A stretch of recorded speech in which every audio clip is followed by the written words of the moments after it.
बिन कारण ही लोग शत्रुता कर देते हैं। भगवान द्वारकाधीश के शत्रुओं की भी कोई कमी नहीं है। ये गांव का ग्वारा, गायों के पीछे चलने वाला, आज द्वारका का राजा बन गया। और भगवान के इन शत्रुओं में एक शत्रु का नाम है सम्रासुर। ये सम्रासुर जब माता रुक्मिणी ने पहले पुत्र को जन्म दिया, इस पुत्र का नाम है प्रद्युम्न। उसको प्रसूति गृह से ही उठा करके ले गया और समुद्र में फेंक दिया। समुद्र में मछली ने श्वास लेने के लिए जो मुंह खोला, वो बालक उस मछली के मुख में होकर उसके उदर में चला गया। आया मछुआरा, जैसे जाल फेंका समुद्र में, आज उस मछुआरे के जाल में वही मछली फंसी। इस मछली को बाजार में बेचने के लिए लेकर के गया और संयोग से आज सम्रासुर के सेवक उसी मछली को खरीद करके ले गए। सम्रासुर के यहाँ एक रसोइया का काम करती है, उसका नाम है विद्यावती। जैसे ही विद्यावती ने इस मछली का पेट चीरा, उसमें से बालक निकला। ये विद्यावती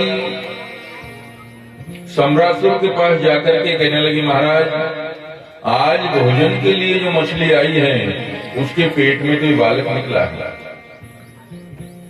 अब सम्रासुर पहचान नहीं पाया कि वही बालक है जिसको मैं अभी समुद्र में फेंक करके आया हूं।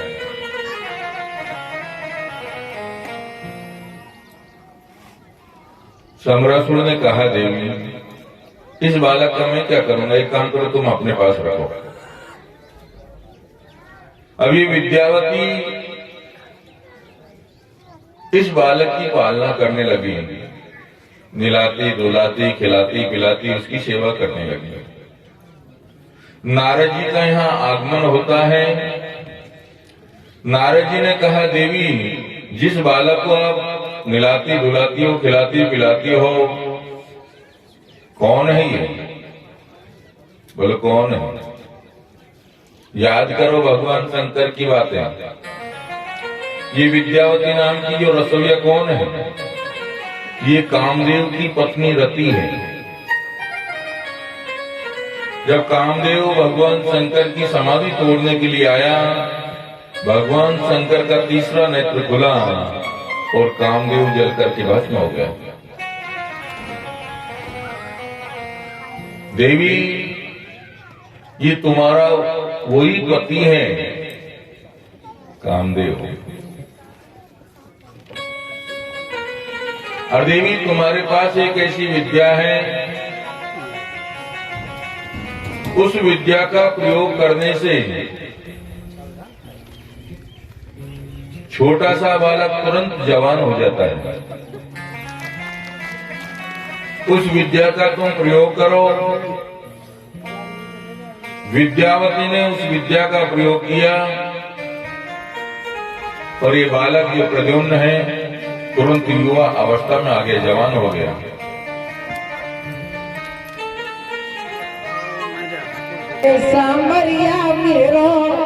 अब ये प्रद्युम्न और सम्रासुर के बीच में भीषण युद्ध होता है।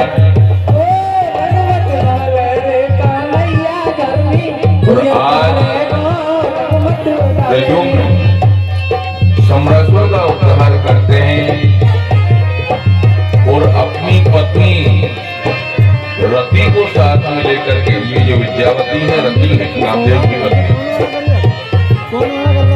अपनी पत्नी रति को साथ में लेकर के द्वारका जा रहे हैं।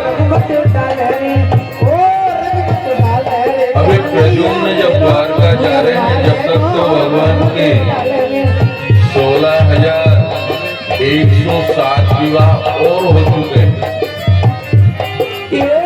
सुखदेव जी कथा सुनाते हुए कह रहे हैं कि राजा भगवान द्वारकाधीश का जो दूसरा विवाह हुआ एक भालू की बेटी के साथ में, रिंछड़ी के साथ में हुआ। राजा परीक्षित ने कहा, गुरुदेव भगवान का विवाह किसी रिंछड़ी के साथ में हो, ये कैसे? तो सुखदेव जी कहते हैं कि राजा एक बात की बात है, द्वारका में एक सत्राजित नाम का राजा आया। ये सत्राजित राजा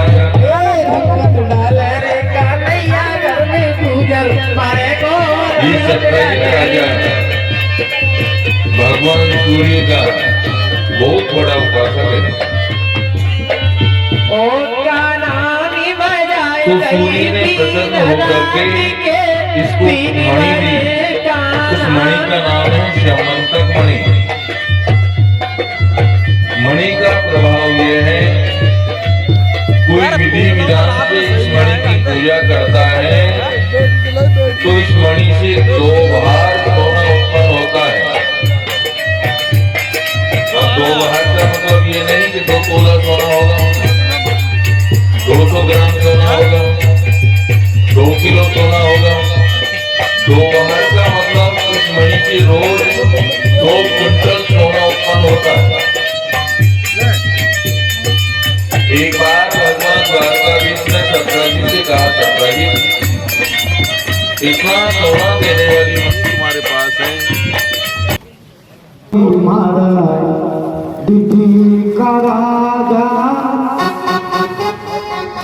तो उस मणि से जामवती जी खेल रही थी, जामवती जी की बेटी उस मणि से खेल रही थी। और जैसे जामवती जी की नजर भगवान द्वारकाधीश के ऊपर पड़ी है तो जामवती जी जोर से चीखी, चिल्लाई। जामवंत जी ने मन में सोचा, बेटी के ऊपर क्या संकट आ गया, चल करके देखते। जामवंत जी दौड़ते हुए आए और देखा भगवान द्वारकाधीश को वहाँ। तो भगवान द्वारकाधीश में और जामवंत जी में भीषण मल्लयुद्ध हुआ। और ये मल्लयुद्ध कोई एकाग्र नहीं, युद्ध करते करते 24 घंटे रात्रि चल रहा है। 28 दिन बीच में 28वें दिन तो जामवंत जी की नस ढीली पड़ गई और समझ गए जामवंत जी की ये तो मेरे प्रभु श्री राम है। हाथ जोड़ करके चरणों बैठ के, प्रभु मैंने आपको पहचान लिया, मैं आपकी शरण हूं। आप मुझे उसी रूप में दर्शन दे प्रभु कि धनुष बाण आपके हाथों में हो, उसी रूप में आप हमें दर्शन दें। भगवान द्वारकाधीश ने जामवंत जी को राम रूप में ही मां दर्शन दिए। कथा ऐसी आती है, भगवान राम जब रावण आदि राक्षसों को मारने के बाद अयोध्या आए, राम राज्य की स्थापना की, तो कई खास जो रीछ वानर है, जैसे जामवंत जी है, हनुमान जी है, सुग्रीव है, अंगद जी है, ऐसे खास रीछ वानर अयोध्या में रहने लगे, मनुष्य का रूप धारण करके, मानव शरीर धारण करके, और भगवान की सेवा करते रहे। एक बार राम जी ने सभी से कहा, देखो भाई हमारी आपने बहुत सेवा की है, हम लंका गए तो लंका में भी आपने हमारी बहुत सेवा की, और जब राम राज्य की स्थापना हुई, अयोध्या आए तो यहाँ भी आप हमारी बहुत सेवा कर रहे हैं, चलो वरदान मांगो, जो मांगोगे इसको मिलेगा। अब किसी ने कुछ मांगा, किसी ने कुछ मांगा, किसी ने कुछ मांगा। जामवंत जी का नंबर आया तो जामवंत जी ने कहा, प्रभु लंका जब हम गए थे तो हमारी टक्कर का कोई था ही नहीं जिससे हम युद्ध करते हैं। केवल एक था रावण, लेकिन आपके लिए भी तो छोड़ना था, इसलिए हमने रावण से युद्ध किया नहीं। प्रभु अगर वरदान देना ही चाहते हो तो एक ही वरदान दे दो कि अब दो हाथ आपसे हो जाए। देखो तो सही मेरे प्रभु के बाजुओं में कितना दम है, कितना बल है। राम जी ने कहा, देखो भाई जामवंत जी सुनो मेरी बात, आप बड़ी लंबी उम्र वाले हैं और हमारे पिता महाराज के बाद हमने आपको पिता समान समझा है, और शास्त्र ये कहता है पिता और पुत्र के बीच में कभी युद्ध नहीं होता है। आज तो खैर समय बदल गया। बेटा पिताजी को कोर्ट कचहरी तक दिखा देता है, करो हमारे नाम से ही प्रॉपर्टी। आज तो समय ऐसा आ गया, लेकिन भगवान कह रहे हैं कि पिता और पुत्र के बीच में कभी युद्ध नहीं होता, लड़ाई नहीं होती।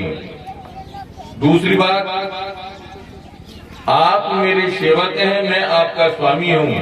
स्वामी और सेवक के बीच में भी कभी लड़ाई नहीं होती, झगड़ा नहीं होता है। इसलिए कुछ और मांग लो जामवंत जी।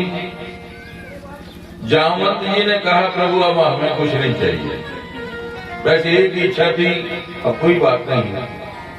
भगवान ने कहा, देखो भाई अभी तो हम मर्यादा में बंधे हुए हैं, मर्यादा तोड़ नहीं सकते, लेकिन कृष्णावतार में हम आपकी इच्छा पूरी कर देंगे। और आज भगवान द्वारकाधीश ने जो जामवंत जी से मल्लयुद्ध किया है, भगवान ने वो इच्छा पूरी की।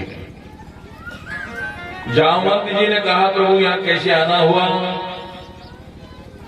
भगवान ने कह दिया कि इस मणि की खातिर हमारे ऊपर बहुत बड़ा कलंक लग गया जामवंत जी, ये मणि हमको दे दो।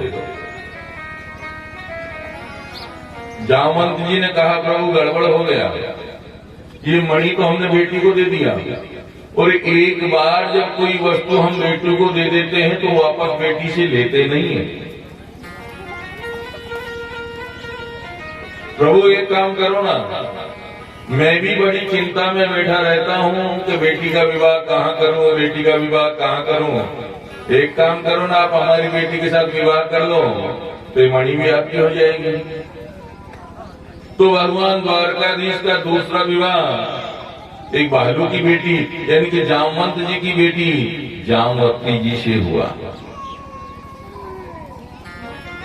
भगवान द्वारकाधीश जामवती जी को साथ में लेकर के सत्राजित के पास पहुंचे और सत्राजित को मणि देते हुए कहा, लो सत्राजित ये मणि लो। बिना सोचे समझे किसी को पर इतना बड़ा कलंक नहीं लगाना चाहिए। सत्राजित क्षमा याचना करने लगा, प्रभु हमसे अपराध हो गया, भूल हो गई, क्षमा कर दो। और ठीक है, क्षमा कर दिया, लेकिन बिना सोचे समझे किसी को पर इतना बड़ा कलंक नहीं लगाना चाहिए। सत्राजित ने कहा, प्रभु क्षमा करो, बोले कह दिया ना, क्षमा कर दिया। सत्राजित ने कहा, प्रभु इस मणि के खातिर हमसे अपराध हुआ, ये मणि आप ही रख लो। भगवान ने कहा, अब नहीं लेंगे। अगर मणि हमने ले ली तो तुम्हारी वो बात सिद्ध हो जाएगी कि तुम्हारे भाई को मरवा करके हमने मणि हासिल की है। अब मणि हम नहीं लेंगे। इसका मतलब ये हुआ प्रभु का आपने हमको क्षमा नहीं किया। भगवान ने कहा, कह दिया ना, माफ कर दिया, जाओ कोई बात नहीं। बोले ऐसे नहीं मानेंगे। अगर आप हमारी बेटी के साथ में विवाह कर लेंगे तो मानेंगे कि आपने हमको क्षमा कर दिया।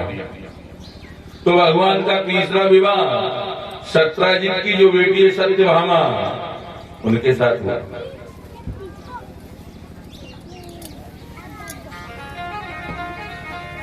और कन्यादान में सत्राजित ने वो मणि भगवान को ही दे दी। लेकिन भगवान ने कहा, सत्राजित आपने अपराध किया, हमारे ऊपर कलंक लगाया है, अब सजा तो तुम्हें मिलनी चाहिए। और तुम्हारी सजा यह है इस मणि की जी पूजा पाठ की व्यवस्था है। इस मणि की जो पूजा की जाती है वो आपको करना है, और इससे उत्पन्न होने वाला जो धन है, सोना है, वो आप राज खजाने में जमा करा देना। यानी कि गाय को चारा आप खिलाओ, गाय की सेवा आप करो, और गाय से उत्पन्न होने वाला जो दूध है वो हमारे यहाँ भेज देना। यही आपकी सजा है।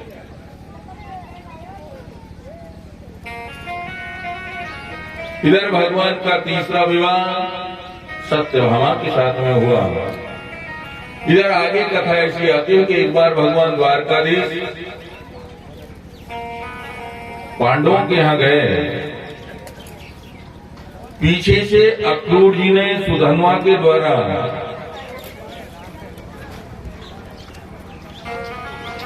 सत्यजीत को मरवा दिया।